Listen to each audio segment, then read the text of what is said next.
Hi, I'm Brent Stafford, and this is RegWatch by RegulatorWatch.com. In one way or another, every conversation we bring you about vaping is really a conversation about nicotine, whether it be regulations, the latest media scare, or promising new piece of science. Nicotine looms large over the issues. Without nicotine, there'd be no smoking, and of course, no need for safer nicotine products. Joining us today to talk about nicotine and the fight to normalize safer nicotine products is Paddy Costall with KAC Communications, which produces the annual Global Forum on Nicotine. Paddy, thanks for joining us again on RegWatch. Pleasure, Greg. Pleasure, Brent, as ever. So, Paddy, the GFN21 is fast approaching, coming up this June 17th and 18th. And for our viewers who are unfamiliar with the Global Forum on Nicotine, what is it and why did it start? Global Forum on Nicotine is an annual conference that we have been running this will be our 8th year. It's our 8th anniversary conference this year. Ordinarily, it would take place in Warsaw in Poland, but unfortunately, we were unable to hold the conference last year anywhere due to the pandemic. And this year, restrictions and regulations in Poland made it impossible for us to hold it there. So we looked for other alternatives, and the UK seemed to be the best alternative because of the less restrictive environment that we're living in, and also the more of an optimism about people actually being able to come here. We've developed it as a hybrid event. So it's going to be a live audience. It's going to be run a little like a television show more than a conference.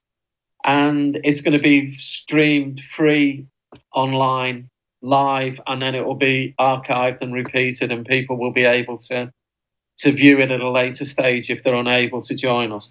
I'm well aware that whilst we're at midday when we start in Liverpool, there are certain people around the world who will be well and truly tucked up for the night asleep. So you can't please everybody all the time, so we decided to please ourselves.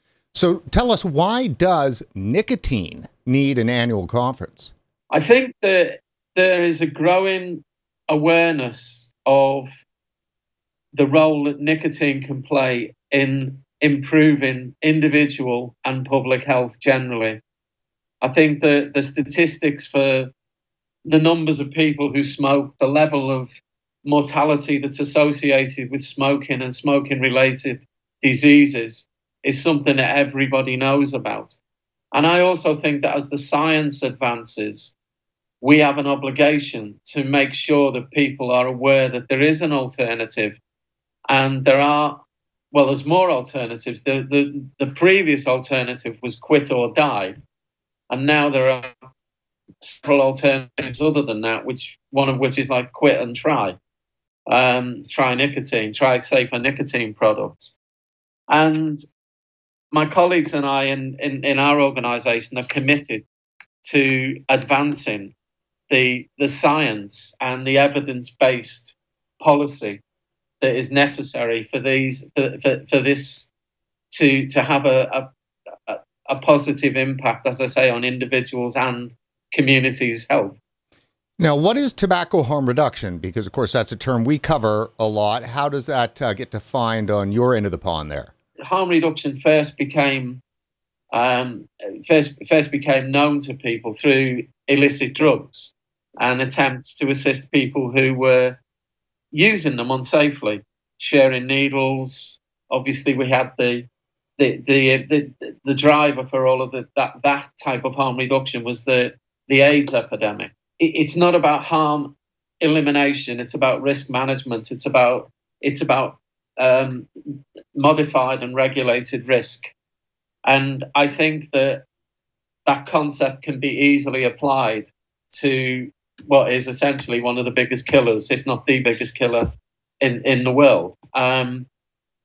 If people don't burn tobacco, it's infinitely safer, and therefore the harm is reduced. However they choose to use tobacco or tobacco-related products. Now, the proof of concept for all of this it goes back a very, very long way. And if you look at snus and other oral types of tobacco, and it's something that we based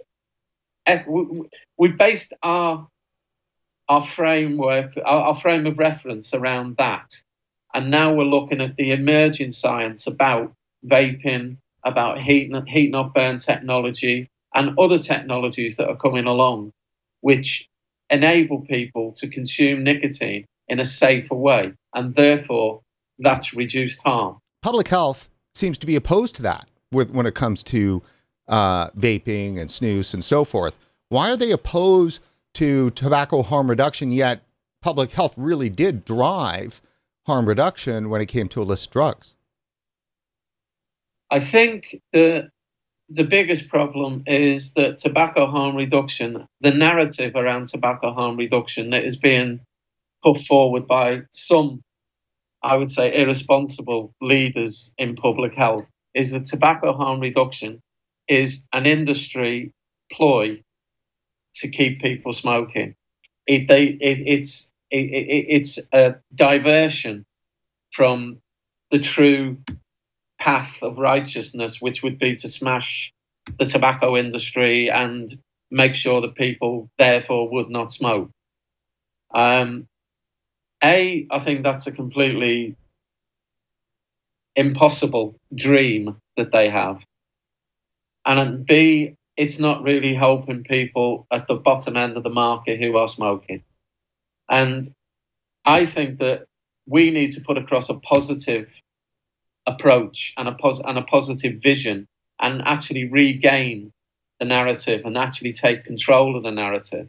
My view, I don't hold any loyalty to the tobacco industry, but if they are being forced into a situation where they're producing something that is going to kill less people, what's not to like? You've got to live with that. It's not the ideal situation, but again, I'd come back to, let's look at the relative risk and let's assess what is the best thing for people to do. And I think it is kind of naive if people think that they're just going to go away. You know, how dare they get into this new technology? They should just, just realize their days are over and go away. They're not going to. They're massive corporations. And we, in our work, we work with every stakeholder in the process.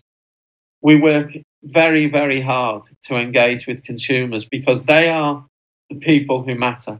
They're the people whose lives are being altered by them changing their behaviours and changing their habits. We work with academics who will work with us in order to look at what needs to be look at what needs to be evaluated. How are we going to evaluate it? So, Paddy, let's talk about the forum, the Global Forum for Nicotine, a little bit about 2021 coming up and overall what you've been trying to accomplish. First of all, though, a couple of interesting things. So let's just reiterate here. You can participate online this year. So you go to the website, you can sign up. Was that free or do you have to pay? It's free. Totally free. And then there'll be panelists, and as well, there's an opportunity to get involved with what's called the GFN5s. What's that? So what we thought was we'd try and create something where people they can either sound off about an issue, they can talk about a piece of research, they can talk about a campaign that they're launching. They can do anything really within the GFN5s, so long as it's legal, honest, and decent. And it's only 5 minutes. And what we'll do is we'll put those up online before the conference and people can look at them at their leisure. And it's going to be done basically, I've described this conference as CNN meets Netflix. And this is the Netflix element where you'll be able to scroll across the screen and then click on a tile and watch what you wish to watch. We'll also have a session in the conference where the fives are actually discussed by a panel who'll pick out some of their highlights and some of the themes that are shown in them. But what we want people to do is we just want them to compile stuff. It's not going to be edited. It's so long as it meets the standard that it's not naked advertising or anything like that, we'll put it up there. And so long as they're 5 minutes long or less, and they're in a reasonable format, and they're with my team in Warsaw by the 16th of May. That's all people need to do. They can find all the information on the website. There's assistance in how they can produce these things. But not only are we doing that this year, what we're also doing is all of the panelists that we've got on the various panels, we're asking them to produce a 10-minute presentation. So we're not having 10 minutes of presentation during the session, but they'll be up there again prior to the conference for people to watch. And then the entire session will be taken up with Q&A, which people in the audience in Liverpool and online will be able to join in. So what we don't want to mess around with having people making 10-minute presentations and then 5 minutes for discussion at the end. It's what I said before. We want to make this interactive. All of the hosts for all of the sessions will be present in Liverpool. So who are the key speakers and panelists you're most excited about? I'm excited about all of them because they're all people who are known to me, and some of them are very good friends of mine. I think that we've got a very, very good mix, both in terms of geography and issues. I mean, the whole thing will be opened by, I'll be opening it, so there's a thrill for everybody in the first place. I will be opening it with Fiona Patton from Australia, who is going to talk about should politics trump evidence, or should evidence trump politics? Because I think that's one of the key issues that we're going to address during the conference. We've got other kind of highlights as well. I mean, we've got Derek Yak from the Foundation for a Smoke-Free World, who is going to talk about why has the Framework Convention on Tobacco Control failed to reduce the harm caused by adult smoking. And I think that's a very interesting presentation. Anybody that's interested in that presentation should also go to the GFN archive and look for the Michael Russell oration in 2015 when Derek delivered something very similar. And it's about whether any of that has changed since. So we're looking at a 5-6 year span and what's happened in that. I wanted to ask you, GFN 2021 is paying tribute to Michael Russell. We just spoke about Russell with our last actual interview with Dr. Lynn Kozlowski.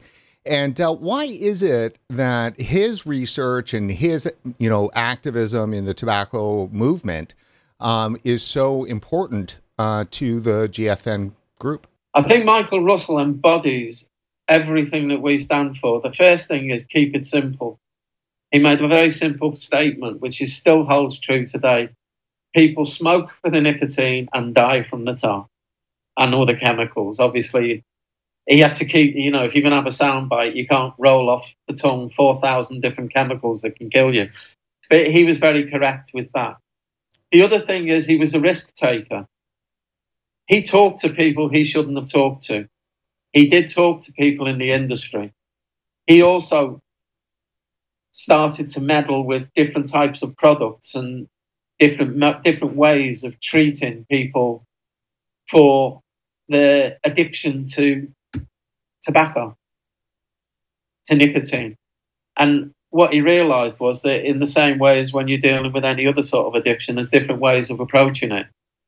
Unfortunately, at the time he was a practicing medic, I suspect the vast majority of people, by the time they got any treatment as such for an illness related to tobacco, was when they were dying.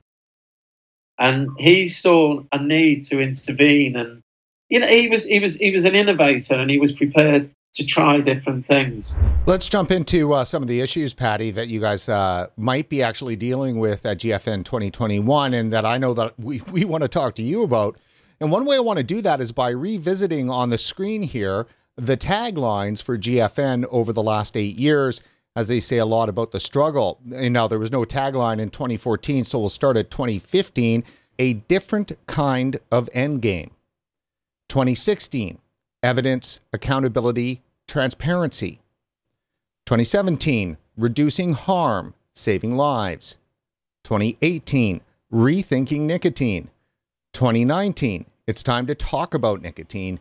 2020, nicotine, science, ethics, and human rights.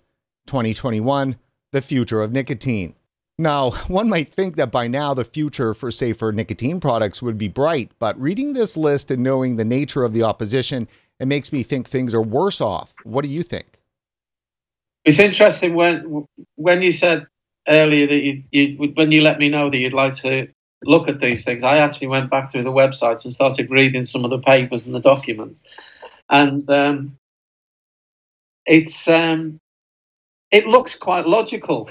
Not that it ever was. It was all put together on the hoof. But I think that when we started with a different kind of end game, what we were looking at then was we were still talking the language of tobacco control. So the tobacco control, we're always talking about the end game for smoking.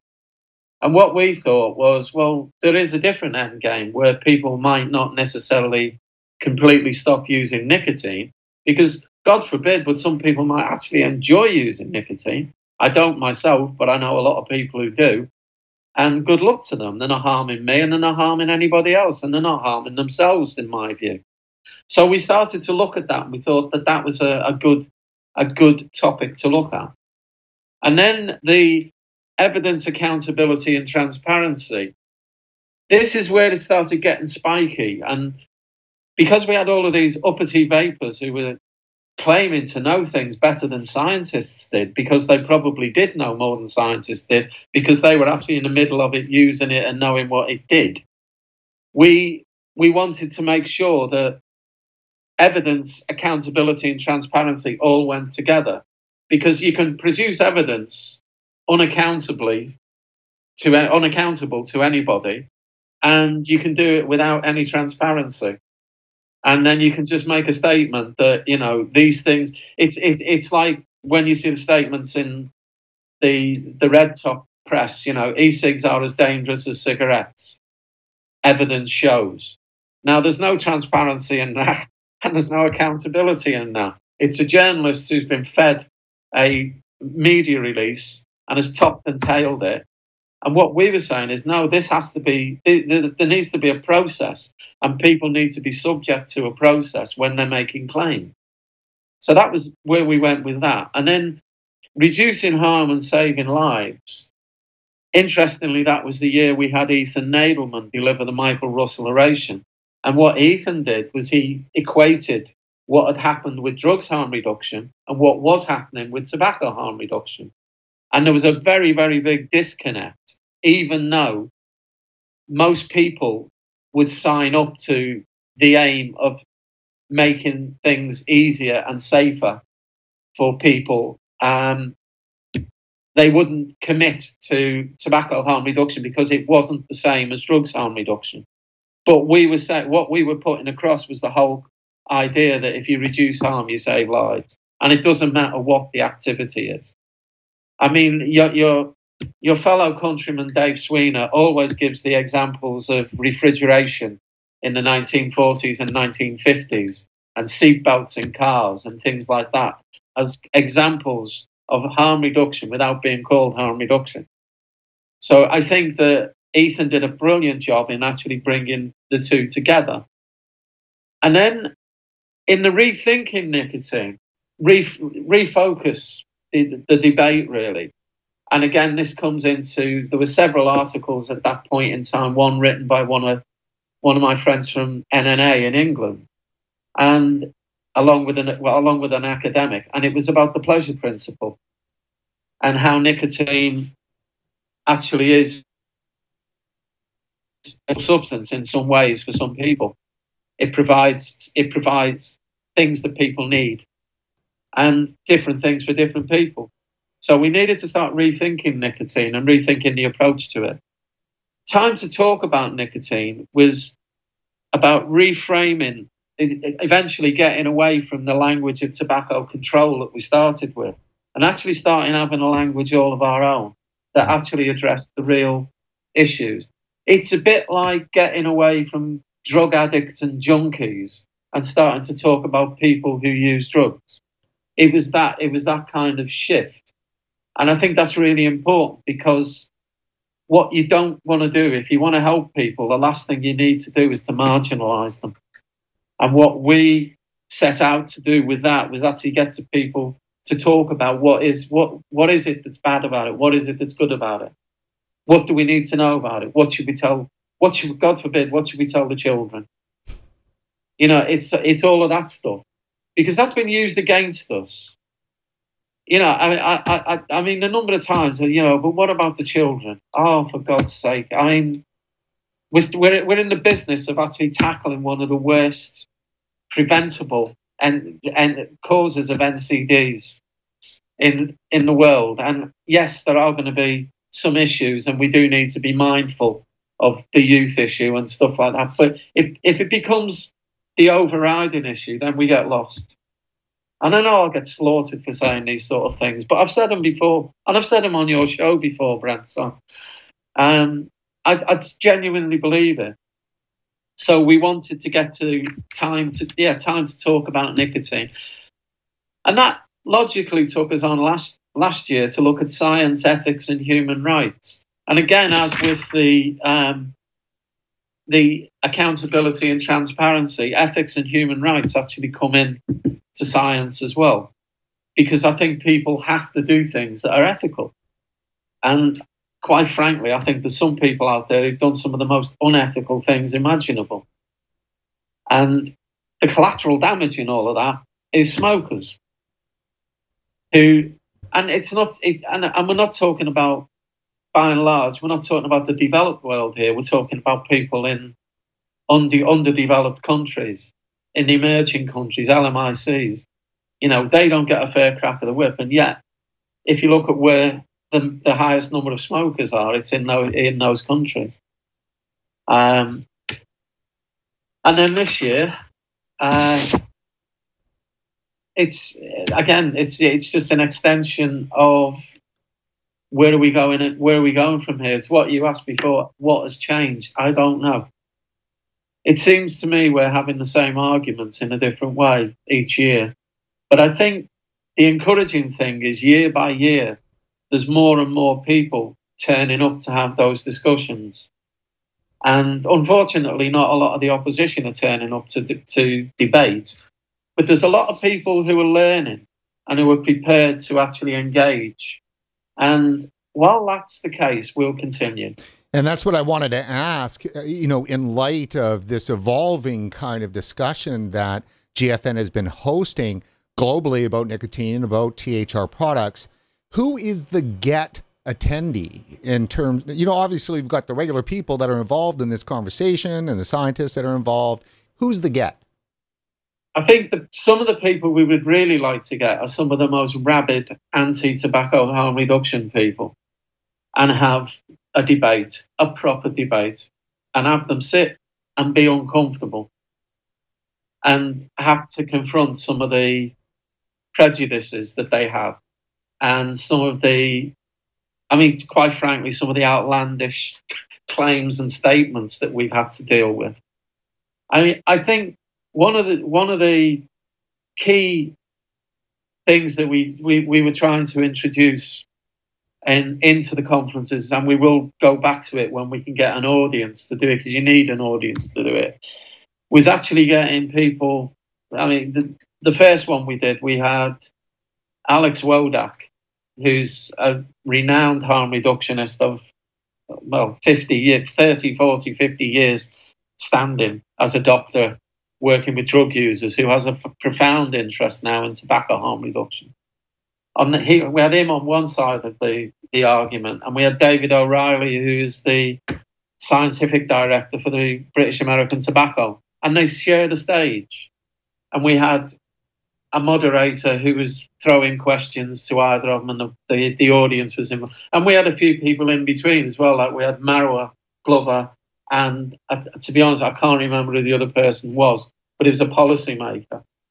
So you had different views and different aspects of it. And the best part of that was nobody walked off the stage and nobody walked out of the audience. And I think what we'd like to see is more of that. And it's not promoting the industry and you know, saying that they have to be involved, etc. It's just listening to another point of view. And I think they're the big ticket items that we'd like to attract. More scientists, more policymakers. And it is a process of education. It was an interesting thing I saw the other day. It's a short report that's been produced in Spain. And what it demonstrated was that people who were better informed about nicotine were more likely to be sympathetic to regulate it in a reasonable and rational manner. And that was amongst politicians in Spain. It was a survey they did amongst politicians. And to me, that's the key. Education is the key. I don't think we get it right all of the time. I don't think a lot of the people who present at the event present things that are, that aren't able to be challenged.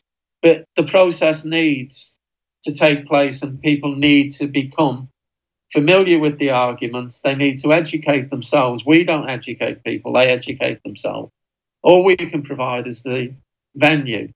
And what we do is we provide it in a way that nobody is excluded from GFN. And that, I think, there are a few events around, but the vast majority of scientific events, the disclosure and the self-flagellation that you have to go through to actually attend them, it means that the vast majority of people can't get in. Paddy, going back to the tagline conversation, you said something in response to that I found fascinating, which was that early on when you first started, the forum and the people involved with it were using the language of tobacco control, but you had to abandon that at some point. And this is a two-part question. First of all, is tobacco control out of control? And is that one of the reasons why you had to just abandon their framework? There is an element of tobacco control that is out of control.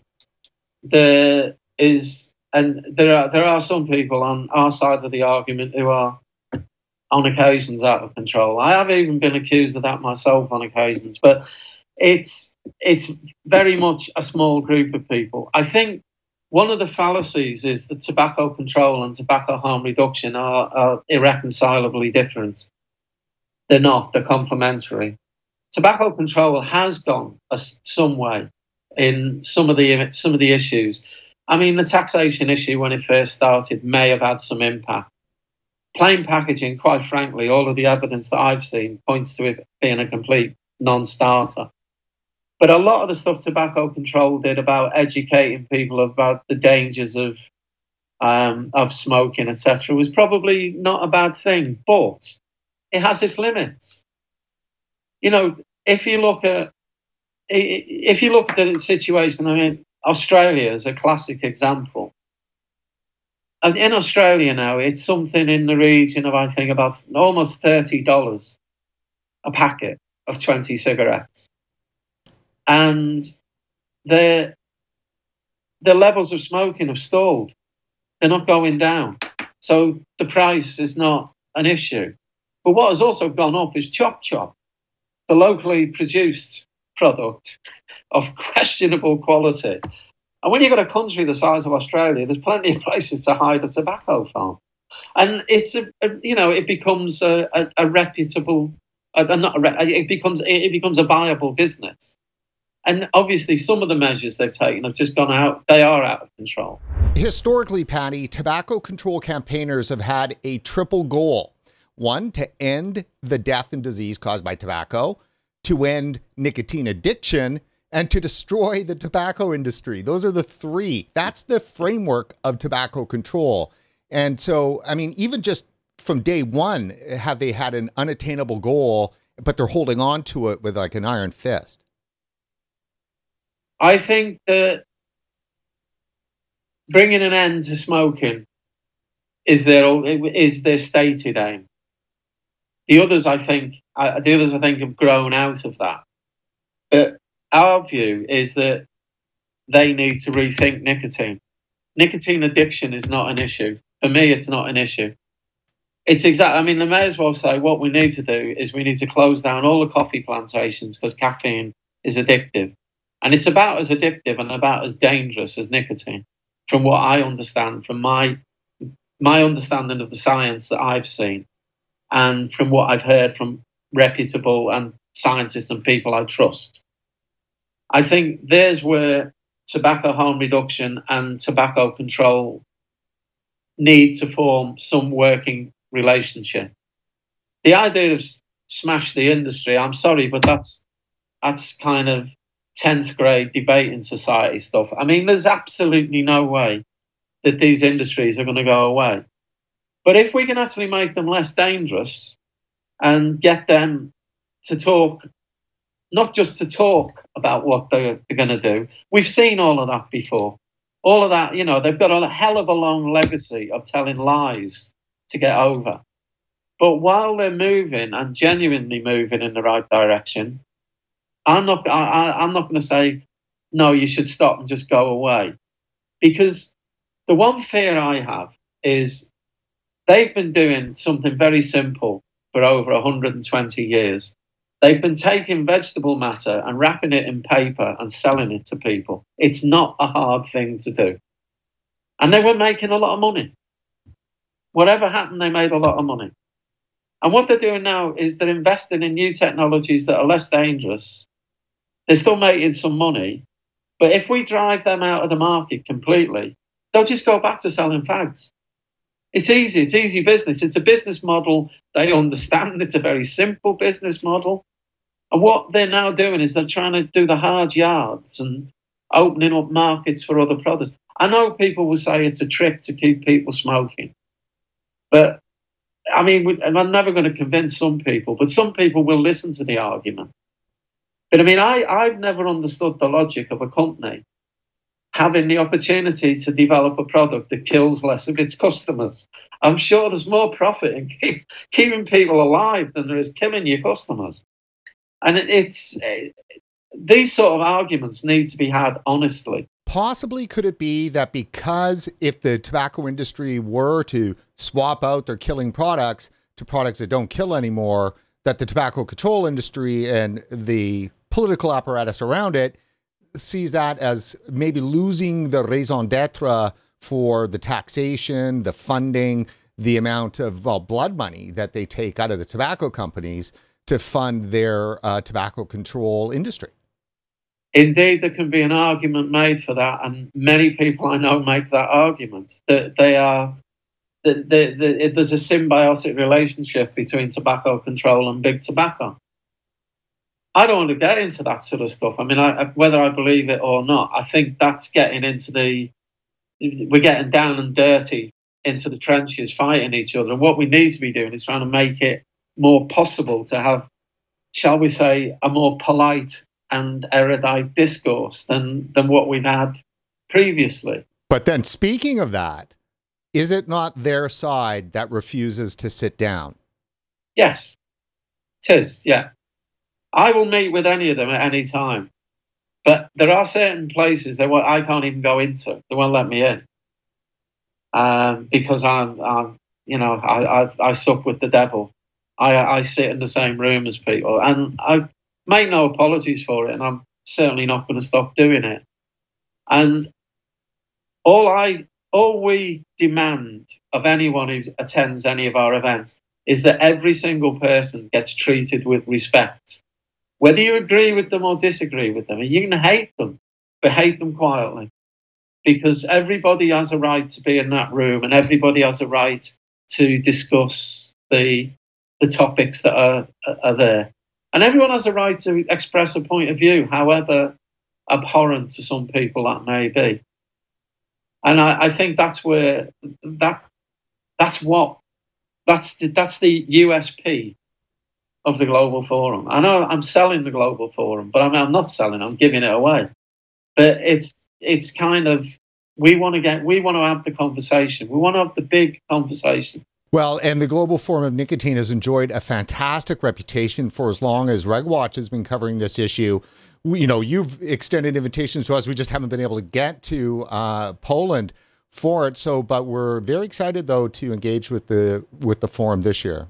But next year, definitely, we'll be back in Warsaw next year. We've already got the booking, and we're working on it already. But it's what we want to see is we want to see a broad church in there. We want to see everybody in there, and everybody's welcome. And it's kind of, it's up to the people themselves whether they come or not. There's nothing I can do about it. I can only make the offer.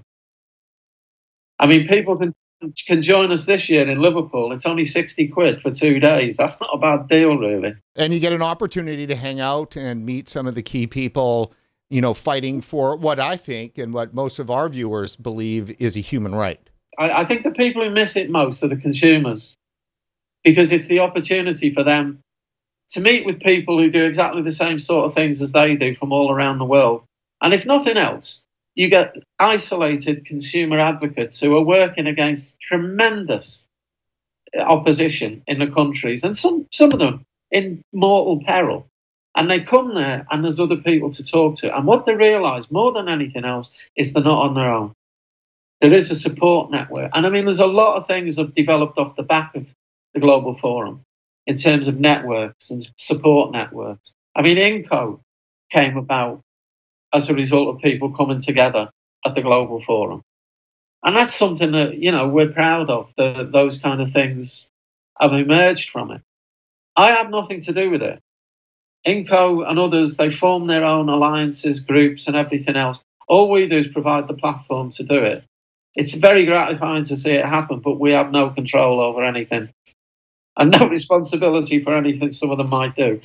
But it's kind of nice, and we've expanded into doing things in other countries. I mean, I remember coming to Canada, was it 2 years ago now, when we had the meeting in Vancouver, which was fantastic. Yeah, I think it was actually maybe 3 years ago, and it was one of our actually, I really enjoyed that, having you guys here in BC. It was at the BC Centers for Disease Control. It's where we first met Dr. Mark Tyndall, and we got a great interview with you, great interview with Dr. Tyndall. It's just, that was another example of how tobacco controllers, anti-vaping opponents clamped down, got another, event and nearly canceled just because people wanted to talk about tobacco harm reduction. That's exactly right. And it was great. I mean, the thing that was most gratifying about that was it was the first level entry, I think, for Mark Tyndall into the whole business. And it's good to see that he's still in there pitching. And I've seen a couple of interviews that you've done with him. And he's always on the money. He's always right about what he says. And he comes with all of that kind of experience that people bring to it from other fields. Absolutely. That's the other thing that's been really good to see, is a lot of my colleagues who worked in drugs and alcohol, which I did myself for many, many years, a lot of them have now started to get interested, if not migrate entirely, into the nicotine space. Because, shock horror, most people who use drugs or drink smoke.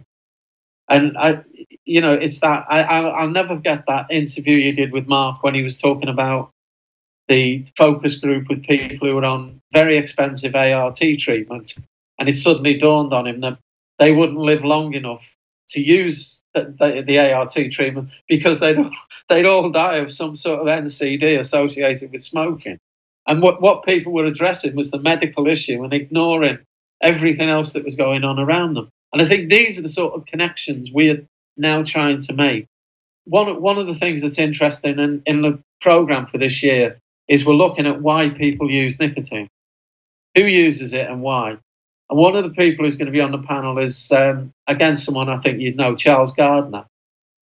And Charles is really interested in the impact on mental illness of nicotine.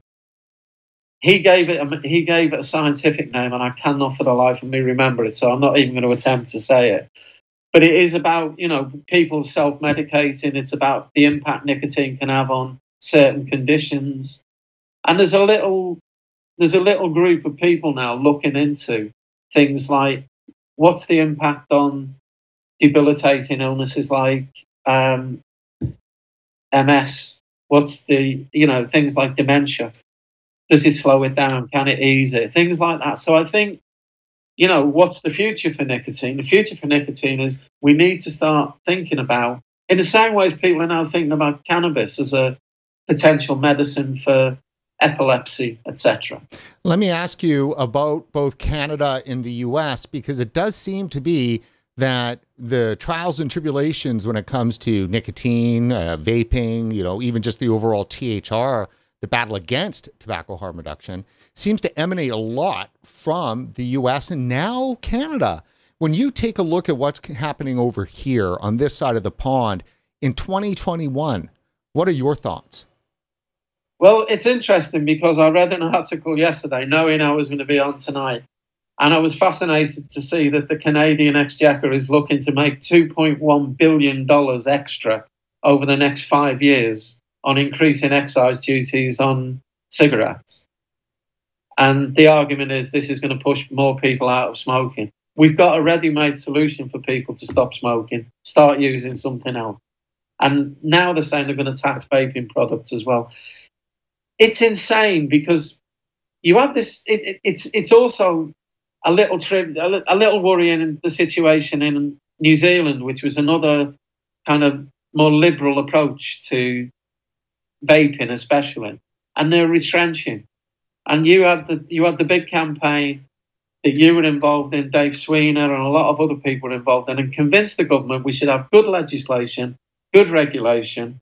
And everyone agreed that that was a good idea. And now the devil, as always, is in the detail.